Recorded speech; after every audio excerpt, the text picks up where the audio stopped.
चार चार पुत्र होंगे। और कैसे होंगे?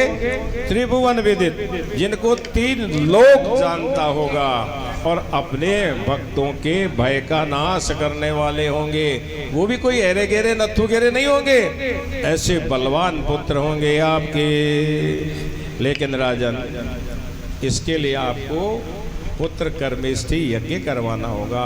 और सूर्य वंश में जितने भी पुत्र पैदा हुए सब पुत्र कर्मेष्टि यज्ञ से ही हुए। महाराज दिलीप के, अज के जो भी पुत्र हुए सब पुत्र कर्मेष्टि यज्ञ से हुए। पुत्र कर्मेष्टि यज्ञ करवाना पड़ेगा। तो महाराज ने कहा कि गुरुदेव व्यवस्था कीजिए। बोले नहीं, सुनो राजन, श्रृंगी ऋषि को बुलाना होगा, वही यज्ञ करवाएंगे। तो महाराज दशरथ ने कहा कि आप भी तो योग्य हैं, आप भी तो यज्ञ करवा सकते हैं, करवाते हैं, कर रहे हैं। तो कहा कि नहीं राजन, पुत्र कर्मेष्टि यज्ञ का आचार्य जो यज्ञाचार्य है वो ऐसा होना चाहिए जो यज्ञ कराने से पूर्व तक किसी के नगर और किसी गृहस्थ के घर में जाकर उसने अन्न नहीं पाया हो, ऐसा यज्ञाचार्य होना चाहिए। ऐसे यज्ञाचार्य तो मात्र श्रृंगी ऋषि हैं। इसलिए श्रृंगी ऋषि को बुलाया जाए, यज्ञ संपन्न करवाया जाए, तो आपके समस्या का निदान आसानी से हो सकता है। बोली राम राजा सरकार की। श्रृंगी ऋषि को कैसे बुलाया जाए? श्रृंगी ऋषि रहते हैं वन में। सुखदेव जी महाराज हैं। भागवत जी की कथा में सुखदेव जी महाराज है जो नंग धड़ंग रहते हैं, और राम जी की कथा में श्रृंगी ऋषि हैं जो नंग धड़ंग रहते हैं और वन में रहते हैं। संसार से उनका कोई लेना देना नहीं है। हाँ, थोड़ा रुक जाओ, थोड़ा 5 मिनट रुक जाओ। बोली गोविंद भगवान की। श्रृंगी ऋषि वशिष्ठ बुलावा, पुत्र काम शुभ यज्ञ करावा।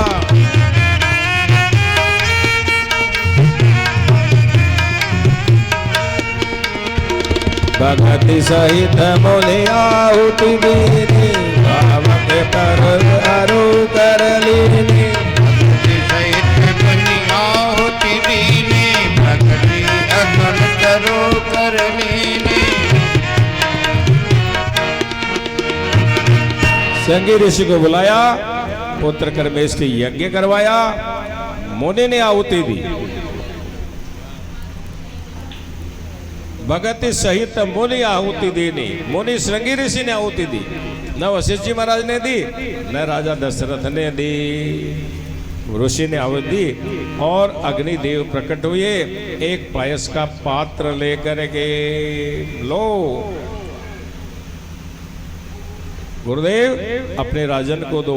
विश्वामित्र जी वशिष्ठ जी महाराज को दिया, वशिष्ठ जी महाराज ने राजा दशरथ को दिया, और दशरथ जी लेकर अपने राजभवन गए। तीनों रानियों को बुलाया। आगे कौशल्या जी विराजमान है, फिर कैकेयी जी विराजमान है, फिर सुमित्रा जी विराजमान है। पूरी खीर के 2 भाग किए। आधा भाग कौशल्या जी को दिया, आधी का फिर 2 भाग किए। 1 भाग महारानी कैकेयी जी को दिया। फिर जो शेष बच गई चौथाई, उसके फिर 2 भाग किए। 1 भाग कौशल्या जी को दिया, 1 भाग कैकेयी जी को दिया, और दोनों ने मिलकर के अपने 1 भाग सुमित्रा जी को प्रदान किया।